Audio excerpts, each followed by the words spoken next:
Hi, it's Mr. Royks, and I'm here to do question number 4 from the dimensional analysis worksheet. On a certain day, the concentration of carbon monoxide over the air in Denver reached 1.1 times 10 to the negative fifth grams per liter.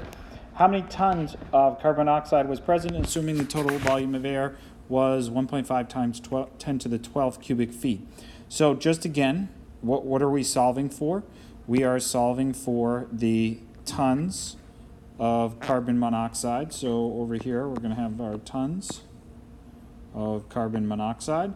What are we given? We are told that the total volume of air, right, is 1.5 times 10 to the 12th cubic feet.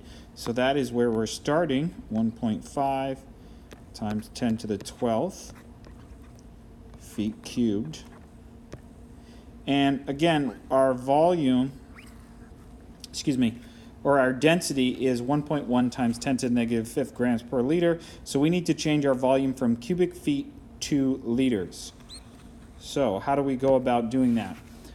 First step is we're going to get out of cubic feet and we're going to go to cubic inches. We're going to say that in 1 foot there are 12 inches.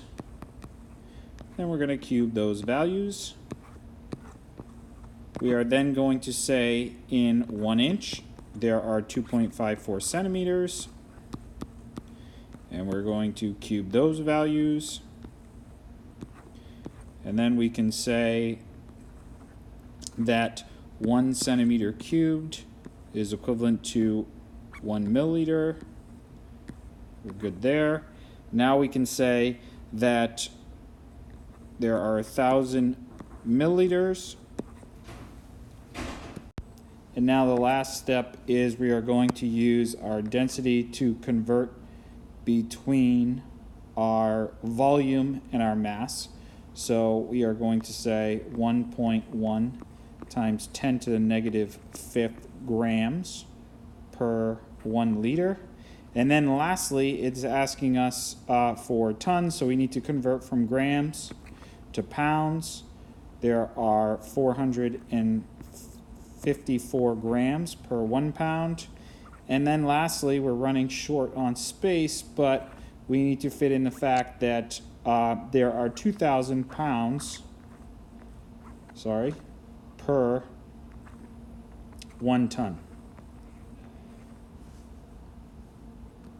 And the answer I am getting is 4.24 times 10 to the 8th tons. So that's how you do problem number 4.